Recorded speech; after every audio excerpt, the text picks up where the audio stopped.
আল্লাহ সুবহানাহু ওয়া তাআলা আল্লাহ সুবহানাহু ওয়া তাআলা এই বান্দাদের গুনাহ মাফের জন্য এই রাস্তার মোড়ে মোড়ে রাস্তার মাথায় মাথায় দাঁড়িয়ে থাকে ফেরেশতারা। এই ফেরেশতারা সালাম প্রদান মুসাফা গুলো বান্দার সাথে করে আর বান্দার গুনাহ মাফের জন্য রব্বে কারীমের কাছে বলে, আয় আল্লাহ, তোমার এই বান্দাটা আল্লাহ রমজান সিয়াম সাধনা করেছে, আল্লাহ রমজানের রোজা পালন করেছে, আল্লাহ তোমাকে খুশি করেছে রে রব। আল্লাহ তোমার যেটা ওয়াদা, তোমার যেটা করণীয়, আল্লাহ তুমি বলেছো বান্দা, এ বান্দা তুমি যদি আমাকে দাও বান্দা আমি তোমাকে দিব, এটা আমি আল্লাহ তাআলার ওয়াদা, আমি আল্লাহ তাআলার কথা হলো এটা। মেরে মুহতারাম ভাইও, আল্লাহ সুবহানাহু ওয়া তাআলা বান্দার গুনাহ ক্ষমা করবে, ফেরেশতাদের দোয়া আমরা পাবো। হে মেরে মুহতারাম ভাইও, এই পুরা রমজান আল্লাহ তাআলাকে দিয়েছি, আর আল্লাহ তাআলা আমাদেরকে দেবে না, এটা হতেই পারে না। আল্লাহ যখন ফেরেশতাদের সাথে চ্যালেঞ্জ করে দিলেন, চ্যালেঞ্জ করলেন, এ ফেরেশতারা আমি তো বনি আদম বানাইতে চাই, তোমরা কি বলো? ওয়া ইদ ক্বালা রাব্বুকা লিল মালাইকাতু ইন্নী জাইরুন ফিল আরদি খলিফা।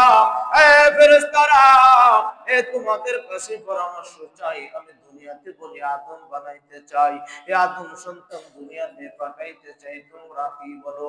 ওই ফেরেশতারা বলো, আল্লাহ আমরাই তো তোমার হামদ সানা বর্ণনা করি, আল্লাহ আমরাই তো তোমার জন্য দাঁড়িয়ে আছি, আল্লাহ আমরাই তো তোমার জন্য রুকুতে আছি, আল্লাহ আমরাই তো তোমার জন্য সিজদার হালতে আছি, আল্লাহ আমরাই তো তোমার জন্য এগুলো করতেছি, আমরাই তো তোমার ইবাদত বন্দেগি করি। ও আল্লাহ, আল্লাহ আমরাই তো ইবাদত বন্দেগি করি, বনি আদম কেন বানাইবা?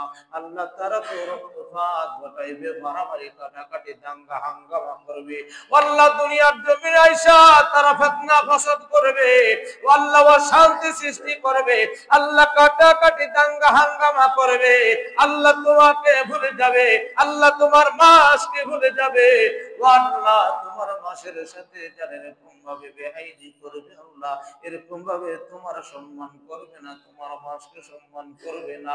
এই কথা যখন আল্লাহ তাআলার সামনে এরকম কথা হলো ফেরেশতাদের সাথে, তখন আল্লাহ তাআলা একটা কথা বললেন, ফেরেশতারা ইন্নী আ'লামু মা লা তা'লামুন, আমি আল্লাহ তাআলা যা জানি তোমরা তা জানো না।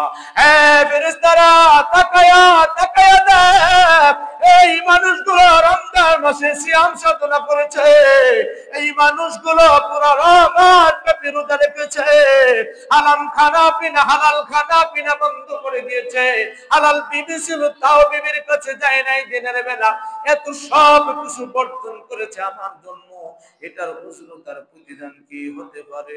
এই কথা বলার সাথে সাথে তখন এরকম ভাবে আল্লাহ তাআলা ফেরেশতাদের বলে, হে ফেরেশতারা তোমরা সাক্ষী থাকো, আমি আল্লাহ তাআলা এই সমস্ত বান্দাদের সব গুনাহ মাফ করে দিলাম। সম্মানিত এলাকাবাসী, এখনো যারা এদিক সেদিক ঘোরাঘুরি করছেন, বাড়িতে বসে আছেন, দেরি না করে সকলেই ঈদের নামাজ আদায় করার জন্য চলে আসেন। নির্ধারিত সময়ের মধ্যে জামাত অনুষ্ঠিত হবে ইনশাআল্লাহ। এজন্য মেরে মুহতারাম ভাই ও দোস্তার বুজুর্গ, এজন্য এই আল্লাহ তাআলা ফেরেশতাদের নিয়ে বলবে, ফেরেশতাদের নিয়ে বলবে, হে ফেরেশতারা তোমরা তো আমার এই বান্দাগুলো বান্দিগুলো বানাইতে নিষেধ করেছিলা, তারা মারামারি করবে, কাটাকাটি দাঙ্গা হাঙ্গামা রক্তপাত ঘটাইবে, হে ফেরেশতারা আমার এই বান্দাগুলো মাস ব্যাপী রোজা রেখেছে, এক চাঁদ দেখে রোজা রাখা শুরু করেছে, আর এক চাঁদ দেখে রোজা রাখা বন্ধ করে দিয়েছে, ফেরেশতারা এদের উজরত আর প্রতিদান কি হতে পারে?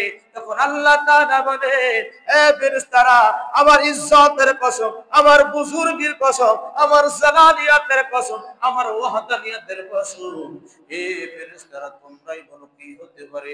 তখন ফেরেশতারা বলে, আল্লাহ এই বান্দারা যা পাওয়ার তত হবে, আল্লাহ কষ্ট সাধ্য যা করেছে, আল্লাহ তার বিনিময় আল্লাহ আরো বর্ধিত করা উচিত, আরো বর্ধিত করা উচিত। তখন এরকম ভাবে আল্লাহ তাআলা যখন এই কথা বলে আর আপনাকে দেখায় আমাকে দেখায়, এই মানুষগুলো তুমি বানাইতে না করেছিলাম, মানুষগুলো দেখো দেখো আমি আল্লাহ তাআলাকে কি পরিমাণ ভয় করে আমি আল্লাহ তাআলাকে কি পরিমাণ ইজ্জত করে। দেখো দেখো বান্দা, আমার এই বান্দা যা কিছু করেছে সির্ফ আমি আল্লাহ তাআলার জন্যই করেছে। দুনিয়ার কোন উজরতের জন্য করে নাই, দুনিয়ার কোন সুনাম সুখ্যাতির জন্য করে নাই। হে ফেরেশতারা, হে ফেরেশতারা, দেখ দেখ দেখ, এই বান্দাকে তুমি দেখো, এই বান্দা আমি আল্লাহ তাআলার হুকুম পুরাপুরি আদায় করেছি। এই বান্দা পুরা মাস ব্যাপী রোজাগুলো রেখেছে।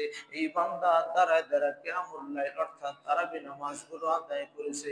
এই বান্দা কোনো ইবাদত ছাড়ে নাই। যখন হাদিস থেকে শুনেছে এরকম ফরজ আদায় করলে এক ফরজে 70 ফরজ, এক নফল করলে এক ফরজের সমান সওয়াব বান্দা পাবে, এই বান্দা নেক আমলের জন্য উদ্বুদ্ধ হয়ে গিয়েছে। আর এই ভাবছে যে এটাই আমার জীবনের শেষ রমজান, এটাই আমার জীবনের শেষ